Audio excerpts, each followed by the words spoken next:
ဒီเจ้าကဆရာမတွေအားလုံးခေါင်းကရုံးတွေဖြစ်နေရတာဟာတမိဖြစ်သူခံရတာကိုဒေါသထွက်နေတဲ့အမျိုးသမီးတစ်ယောက်ကဆရာမတိုင်းရဲ့ခေါင်းကိုကရုံးတုံးဖြစ်ခဲ့လို့ပဲဖြစ်ပါတယ်တကယ်တော့မနေ့ကတင်အဲ့ဒီအမျိုးသမီးအိမ်ပြန်ရောက်တဲ့အခါဆရာမတစ်ယောက်ကစာတင်တာကိုထိခိုက်တယ်ဆိုတဲ့အကြောင်းပြချက်နဲ့တမိဖြစ်သူရဲ့ခေါင်းကိုအတမကရုံးတုံးပစ်လိုက်တာကိုတိလိုက်ရပြီးလမ်းဖြတ်သွားခဲ့တာပါဒေါသကိုမအောက်နိုင်တော့တဲ့အဆုံးအဲ့ဒီဆရာမကိုထိုက်တန်တဲ့တန်ဖိုးပြန်ပေးဆက်စေရမယ်လို့သူမကတိပြုလိုက်ပါတယ်တမိစပင်ကတိတ်ရှိနေပြီးအတန်းထဲမှာစပင်ကိုပဲထိုင်ကစားနေလို့စာတင်တာကိုထိခိုက်တယ်လို့ဆရာမကပြောပါတယ်စပင်မညက်ရင်တမိကိုအတန်းတက်ခွင့်မပေးဘူးလို့ဆရာမကပြောပါတယ်ဆရာမကတမိကိုရုံးခန်းထဲခေါ်သွားပြီးစပင်ညက်ဆိုင်တွေမှာတုံးတဲ့ဝူးဝူးမြည်တဲ့ကရုံးတုံးဆက်နဲ့ညှက်ပစ်လိုက်တာတမိတိတ်ကြောက်သွားတာပဲအဲ့ဒီမှာဆရာမတွေအများကြီးရှိပေမဲ့ဘယ်သူမှတခုံးမှဝင်မပြောကြဘူးဟင်းအင်းမေမေရွှတ်ရပါတယ်လူစီရရပါတယ်မေမေပြန်ရောက်ပြီးမေမေဒီမှာရှိနေပြီနော်မေမေတမိကရုပ်ဆိုးသွားပြီးအတန်းထဲကသူတွေတမိကိုလှောင်ကြတော့မှာတမိလေးကရုံမဆိုးပါဘူးမေမေရဲ့လူစီလေးကဘလို့ပဲဖြစ်လှနေတာပါစပင်ကပြန်ပေါက်လာမှာပါမေမေတမိလေးလူစီကကဘာပေါ်မှာအလှဆုံးနဲ့အရေးရင်ဆုံးမိန်းကလေးငယ်လေးပဲကျမလည်းလူစီလေးကိုသူမရဲ့ကတင်လေးပေါ်ညင်တာစွာပြန်တိတ်ပြီးစောင်းချုံပေးကဘေးမှာအကြာကြီးထိုင်နေမိပါတယ်ပြီးတော့မှအခန်းထဲကနေတိတ်တဆိတ်ထွက်လာပြီးတကားကိုဖြည်းဖြည်းလေးပိတ်လိုက်ပါတယ်ထို့နောက်စာကြည့်ကန်းထဲဝင်ပြီးတောက်ခတ်ထားတဲ့အန်ဆွဲကိုဖွင့်လိုက်ပါတယ်အထဲမှာတော့ပြားချက်သားရည်ကရိယာတစ်တာတစ်ခုရှိနေပါတယ်ဒါဟာကွယ်လွန်သွားပြီဖြစ်တဲ့ကျမခင်ပွန်းရဲ့ပစ္စည်းပဲဖြစ်ပါတယ်သူအသက်ရှိစဉ်တုန်းကတော်လိုက်တဲ့စပင်ဒီဇိုင်နာတစ်ယောက်ဖြစ်ပြီးလူစီလေးငယ်ငယ်တုန်းကစပင်တွေကိုသူကိုယ်တိုင်ပဲပြုပြင်ပေးလေးရှိတာပါအတန်းရဲ့ WeChat group ကိုဖွင့်ပြီးဆရာမအမရဲ့အကောင့်ကိုရှာလိုက်ပါတယ်သူမရဲ့ profile ပုံကတေချာပြင်ဆင်ထားတဲ့စပင်လိပ်လေးတွေနဲ့လှပလုံးတဲ့ပုံတစ်ပုံဖြစ်နေပါတယ်သူမရဲ့နောက်ဆုံးတင်ထားတဲ့ post မှာတော့ဈေးကြီးတဲ့စပင်ညက်ဆိုင်ကြီးတစ်ခုမှာစပင်လုံနေတဲ့ပုံကိုပြသနေပါတယ်ကျမကျောင်းအုပ်ကြီးစီဖုန်းဆက်လိုက်ပါတယ်ဒီလောက်ညနေမှဘာလို့ဖုန်းဆက်တာလဲမနှက်ပြန်မနှက်အစောဆုံးကျောင်းကိုကျွန်တော်လာခဲ့ပါမယ်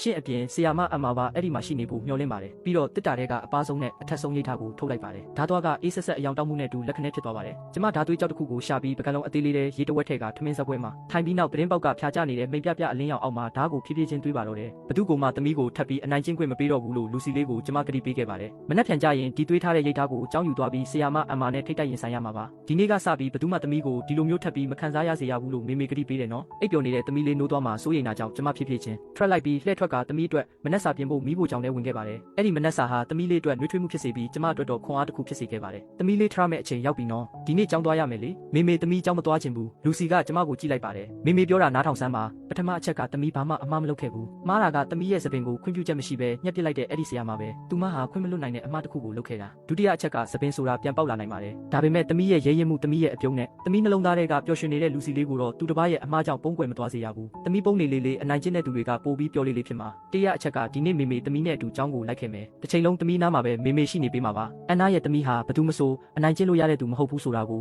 လူတိုင်းသိစေချင်တယ်လို့သမီးကိုနာကျင်အောင်လုပ်ခဲ့တဲ့သူကိုလည်းပြန်ပေးဆက်စေချင်တယ်ဟုတ်ပြီလားလူစီကသူမရဲ့အမေကိုကြောင်အန်းလေးစိုက်ကြည့်နေပါတယ်အမေဖြစ်သူစီကနေအားကိုးချင်စရာကောင်းတဲ့ခွန်အားပြည့်ရှိတဲ့အရှိန်အဝါတစ်ခုထွက်ပေါ်လာပြီးအဲ့ဒီအရှိန်အဝါကလူစီရဲ့နှလုံးသားထဲကကြောက်ရွံ့မှုတွေကိုတစ်စိတ်တစ်ပိုင်းမောင်းထုတ်ပေးလိုက်တယ်လို့ပါပဲမေမေဘာလို့မလို့လဲလှုပ်တင်တာကိုလုပ်မှာပေါ့ကဲအခုထားတော့မျက်နှာတစ်ပြီးမနှက်စာစားတော့ဘိုက်ပြေမှခွန်အားရှိမှာမဟုတ်လားထမင်းစပွဲမှာလူစီကကောင်းလေးငုံပြီးစိတ်နေရင်စံပြုတ်ကိုတစွန်းချင်းဖြည်းဖြည်းချင်းတောက်နေတာစိုးရိမ်စိတ်မပြေသေးတဲ့ပုံစံပေါက်နေပါတယ်ကုံအောင်စားလိုက်နော်မနှက်စာစားပြီးတဲ့နောက်လူစီကသူမရဲ့အုတ်ထုပ်ကိုကောက်ဆောင်ဖို့လက်လန်းလိုက်ပါတယ်အုတ်ထုပ်မဆောင်ပါနဲ့ဒါပေမဲ့မေမေရဲ့လူစီလေးကလှပြီးသားပဲဥစ္စာသူမအနေနဲ့ဖုံးကွယ်ထားဖို့မလိုပါဘူးကျမလူစီရဲ့အင်ဂျီကော်လန်ကိုပြင်ပေးလိုက်ပြီးခြေလန်းတလန်းစုပ်ကသမီးဖြစ်သူကိုအသေးချာစိုက်ကြည့်လိုက်ပါတယ်ကဲသွားကြစို့ကျောင်းသွားရလမ်းမှာကျမကကားမောင်းပြီးလူစီကတော့ဘေးနားကခီးတဲ့ထိုင်ကုန်မှာထိုင်လိုက်ပါလာပါတယ်သူမရဲ့မျက်ဝန်းတွေကစိုးရိမ်စိတ်တွေကတော့လုံးဝပျောက်ကွယ်မသွားသေးပါဘူးကျောင်းကိုရောက်တဲ့အခါစူညံတက်ကြွနေတဲ့အတန်တွေကြောင့်လူစီရဲ့ခန္ဓာကိုယ်လေးချက်ချင်းတောင့်တင်းသွားပါတယ်သူမဟာမတိစိတ်ကြောင့်လေပင်လေးပူသွားပြီးခေါင်းပေါ်ကိုပြန်ဆန်းမိနေပြန်ပါတယ်ခေါင်းမငုံထားနဲ့ရှေ့ကိုတက်ကြည့်ပြီးရှောက်ဝင်သွားစမ်းပါကျမကားပေါ်ကဆင်းလိုက်ပြီးအားပေးစကားပြောလိုက်တော့မှလူစီကကျမလက်ကိုကင်ပြီးကျောင်းထဲကိုအတူတူရှောက်ဝင်လာပါတော့တယ်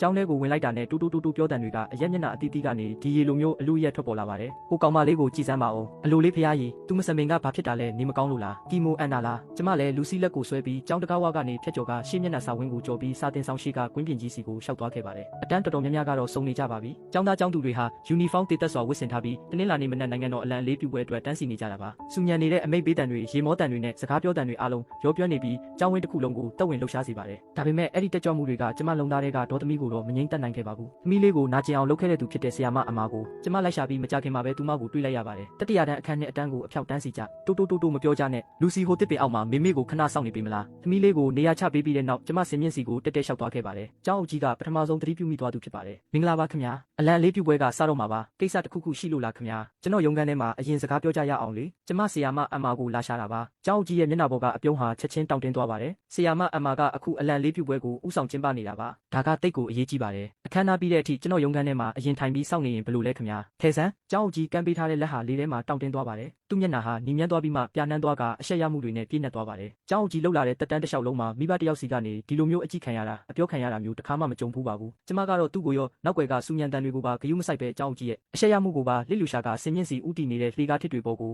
တက်လန်းသွားလိုက်ပါတယ်။စင်ဘော်ကဆီယာမအမ်မာလည်းနောက်ဆုံးတော့ကျမကိုတတိထားမိသွားပါတယ်။အန်တီဒါကကျောင်းရဲ့အရေးကြီးတဲ့အခမ်းအနားတစ်ခုပါ။ကျေးဇူးပြုပြီးကွင်းထဲကနေချက်ချင်းထွက်သွားပေးပြီးပုံမှန်အစီအစဉ်ကိုနှောက်ယှက်တာမျိုးရပ်ပေးပါ။ရှင်ဘာလုပ်နေတယ်လို့ထင်နေလဲ။ဒီနေရာကရှင်ရဲ့အတိတ်ပဲမရှိတဲ့လုပ်ရက်တွေကိုလုပ်ရမယ့်နေရာမဟုတ်ဘူး